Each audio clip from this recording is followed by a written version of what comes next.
ನಮ್ಮ ಸಿಂಪಲ್ ಅಡುಗೆ ನಿಮ್ಮ ಜೊತೆ ಚಾನಲ್ಗೆ ಸ್ವಾಗತ. ನಾನು ತೋರಿಸ್ತಾ ಇರೋ ರೆಸಿಪಿ ಇವತ್ತು ಚೆನ್ನ ಮಸಾಲ. ತುಂಬ ಈಸಿಯಾಗಿ ತುಂಬ ಟೇಸ್ಟಿಯಾಗಿ ಹೇಗೆ ಮಾಡೋದು ಅಂತ ತೋರಿಸ್ತೀನಿ. ಈ ವಿಧಾನದಲ್ಲಿ ಒಂದ್ಸರಿ ಟ್ರೈ ಮಾಡಿದೆ, ಅಸಿಡಿಟಿ ಇರೋರು ಕೂಡ ಈ ಮಸಾಲಾನ ಟ್ರೈ ಮಾಡಿದ್ರೆ ಯಾವುದೇ ರೀತಿ ಹೆಲ್ತ್ ಪ್ರಾಬ್ಲಮ್ ಕೂಡ ಆಗಲ್ಲ.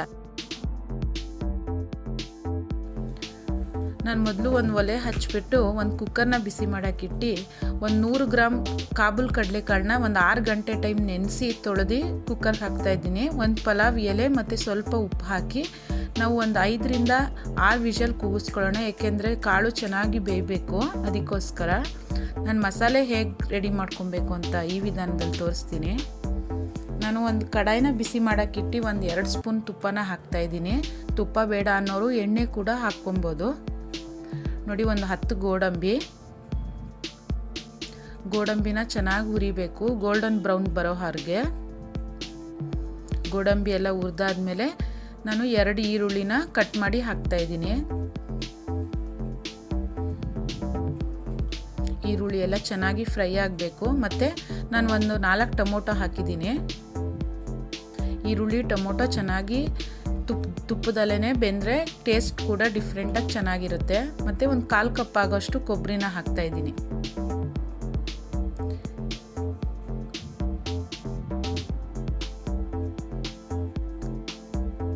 ಇದನ್ನು ಚೆನ್ನಾಗಿ ಹುರಿದಾದ್ಮೇಲೆ ನಾವು ಇದನ್ನು ಸ್ವಲ್ಪ ಆರಿದ್ಮೇಲೆ ನೈಸ್ಗೆ ರುಬ್ಕೋಬೇಕು. ನಾನು ಅದೇ ಕಡಾಯಿಗೆ ಮತ್ತೆ 1 ಟೇಬಲ್ ಸ್ಪೂನ್ ಆಗೋಷ್ಟು ತುಪ್ಪ ಮತ್ತು ಒಂದು 2 ಚಮಚ ಆಗೋಷ್ಟು ಎಣ್ಣೆನ ಹಾಕ್ತಾಯಿದ್ದೀನಿ. ನೋಡಿ, ಎಣ್ಣೆ ಕಾದ್ಮೇಲೆ ಒಂದು 2 ಹಸಿಮೆಣ್ಸಿನ್ಕಾಯಿ ಮತ್ತು 1 ಈರುಳ್ಳಿ ಹಸಿಮೆಣ್ಸಿನ್ಕಾಯಿ ಚೆನ್ನಾಗಿ ಫ್ರೈ ಆಗಬೇಕು. ಒಂದು 1/4 ಸ್ಪೂನಷ್ಟು ಅರಿಶಿನ ಪುಡಿ ಮತ್ತು ಒಂದು 2 ಸ್ಪೂನಷ್ಟು ಅಚ್ಚ ಖಾರದ ಪುಡಿ ಮತ್ತು 1 ಸ್ಪೂನಷ್ಟು ಧನಿಯಾ ಪುಡಿ. ಇದನ್ನು ಕಡಿಮೆ ಫ್ಲೇಮಲ್ಲೇ ನಾವು ಖಾರದ ಪುಡಿನ ನೀಟಾಗಿ ಹುರಿಬೇಕು. ತುಂಬ ರೋಸ್ಟ್ ಮಾಡಬಾರ್ದು. ಈ ಮಸಾಲೆ ರುಬ್ಬಿಟ್ಟಿರೋಂಥ ಮಿಶ್ರಣನ ನಾನು ಸೇರಿಸ್ತಾ ಇದ್ದೀನಿ.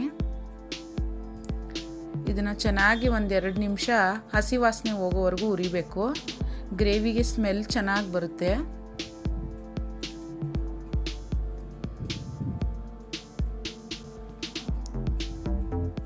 ನಾನು ಎಲ್ಲ ಮಿಶ್ರಣನೂ ಹಾಕಿದ್ಮೇಲೆ ಕುದಿ ಬಂದಾಗ ನಾನು ಬೇಯಿಸಿಟ್ಟಿರೋಂತಹ ಕಡಲೆಕಾಳನ್ನ ಸೇರಿಸ್ತಾ ಇದ್ದೀನಿ.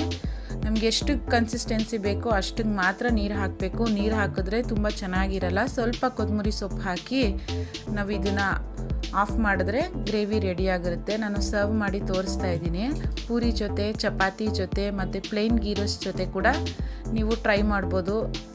ಈ ವಿಧಾನದಲ್ಲಿ ಒಂದ್ಸರಿ ಟ್ರೈ ಮಾಡಿ ಹೇಗಿತ್ತು ರೆಸಿಪಿ ಅಂತ ನನಗೆ ಕಮೆಂಟ್ ಮಾಡಿ.